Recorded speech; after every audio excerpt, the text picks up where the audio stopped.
Welcome to another episode of Video GIE for the SGE. I am very happy to discuss this paper recently published in GIE about the impact of COVID-19 on endoscopy trainees and international survey. I am very honored to present Dr. Katarzyna Pawlak from Poland. And Katarzyna, please tell us about why did this group decide to perform this study?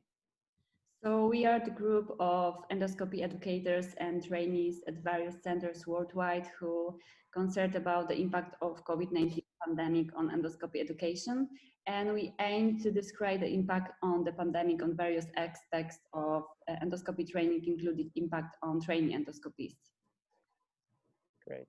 And I also have Dr. Kral from the Czech Republic. He's also one of the lead authors along with Dr. Pawlak.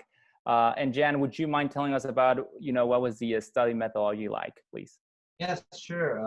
Our study was designed as an online survey consisted of 37 questions, which were developed through a consensus by the International Endotrain Group. We were able to gather almost 1,200 responders from 63 countries. Where the leading countries were US, UK, and Spain. The primary outcome of our study was percentage reduction in monthly volume of hands-on endoscopy procedures performed by trainees as a result of COVID-19. And secondary outcomes were, for example, barriers to hands-on training and the impact on residual training opportunities, institutional case volume drop down, or trainees' concern regarding competency development and prolongation of training. And lastly, anxiety and burnout level among our endoscopy trainees. Okay. And thank you so very much for telling us that. And Dr. Pawlak, what do you think were the major findings of this survey you guys did? So based on our study, we could observe that COVID-19 has had a profound adverse effect on endoscopy volume with the drastic median reduction in case volume of 99%. And all procedures were significantly reduced, especially colonoscopies. And we could observe the variation by continents. And for example, the greatest percentage reduction was observed in Northern America and also in Europe compared to Latin America and Asia. Okay, great. And I also have Dr. Mohammed Bilal from Boston. And Mohammed, would you mind telling us about what were the main barriers for training that the study showed? Yeah, the main barriers of training that our survey identified were restrictions in case volume, which were reported by 98.2% of the trainees. And most of the trainees reported decrement of higher than 50%. There was also other barriers included shortage of personal protective equipment availability and redeployment to non-endoscopic services. Okay, fantastic. I also have here one of the co-authors, Dr. Aline Charavati from Baltimore. And Aline, tell us about, the findings that this study showed in regards to the level of anxiety and burnout amongst endoscopy trainees worldwide.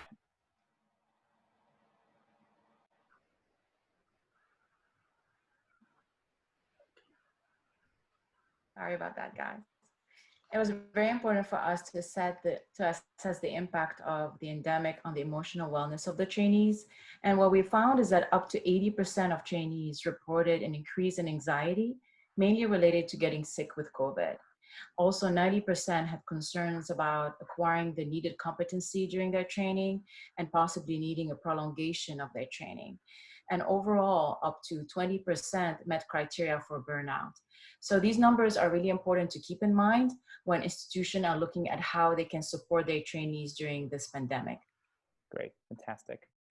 I also have here Dr. Sunil Amin from the University of Miami. And Sunil, what does this add to our understanding of the impact of the pandemic on education? Thanks, Sergio. So to our knowledge, this was the first international study considering the impact of COVID-19 on endoscopy trainees.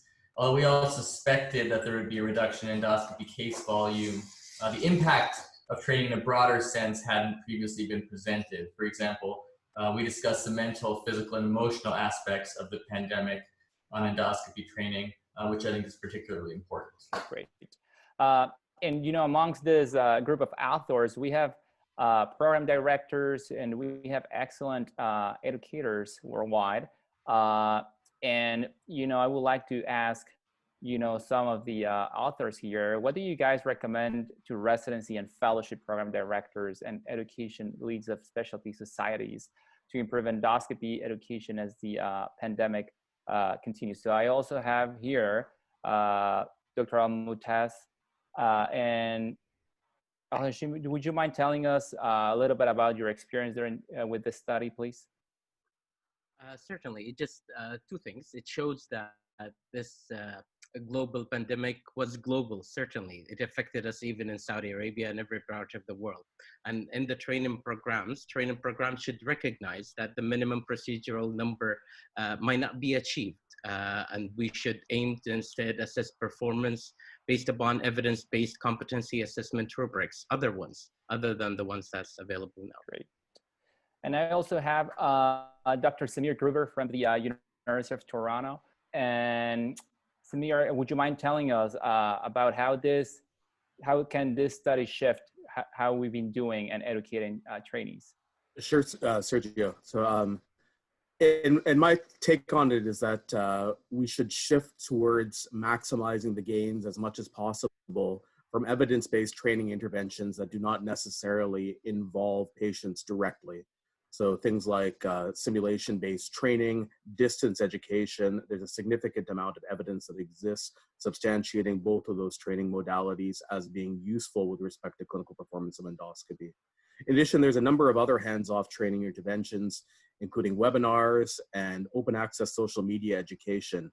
And many trainees have involved themselves in structured conversations on Twitter. The one with respect to endoscopy is Scoping Sundays, that's very popular, which will be a very useful hands-off training intervention for cognitive information in endoscopy. Finally, all three major American gastrointestinal societies, including ASGE, have high-quality, expert-led endoscopy training videos, including ASGE's GI Leap series. Thank you so much, Samir. And I also have Dr. Stephen Filippo from Australia. And Stephen, would you mind adding something else to what Samir mentioned? Thank you, Sergio. We've been relatively lucky in Australia and New Zealand. The reduction in endoscopy volume had been global. And so it's important that programs, hospitals and institutions and private practices need to recognize that those faculty who graduated during the pandemic may need ongoing support for skills development. Yeah, I think it's important for everyone to recognize that. Absolutely. Been fortunate to graduate during the pandemic. Absolutely. And I also have Dr. Keith Xiao. He's coming from the University of Birmingham, and he's the corresponding author for this manuscript. So Keith, welcome. And do you have any closing remarks about your manuscript? Thank you, Sergio. As our colleagues have, our co-authors have wonderfully remarked, our international survey shows how COVID-19 has had a huge impact on GI endoscopy, as well as on training, and provides suggestions on how to improve this. The survey naturally had some limitations. Some of these were related to the survey design, but we also didn't have baseline anxiety data. And as mentioned in our limitations, we didn't correlate our data with pandemic activity. Despite this, we've got meaningful outputs. Our study does show the strength of working together, collaborative endeavors in research across continents, and the value of social media in getting us together and getting this collaborative study out. And I'm very proud to be a part of this. This was eventually an international survey that was led by authors from 10 countries. There were a few authors that couldn't be here, including Dalbia Sandhu, Catherine Walsh, Rishad Khan, Enrique Di Madaria, Rashid Louis, and Andres Rodriguez Parra. Thank you for everyone who could make this. And finally, we wish to thank GIE for this wonderful opportunity to participate in the GIE author interview series. Thank you. Thank you so much, Keith. I would like to thank all the authors and co-authors. My name is Sergio Sanchez Luna. I was also a co-author of this manuscript, and for me, it was an honor. And with this being said, I would like to thank everybody for participating in this interview. Stay safe, stay healthy, and thank you so much to GIE for this opportunity. And also I would like to thank the GIE social media board, for which I'm part of, for giving us this opportunity. Thank you so much and have a nice day.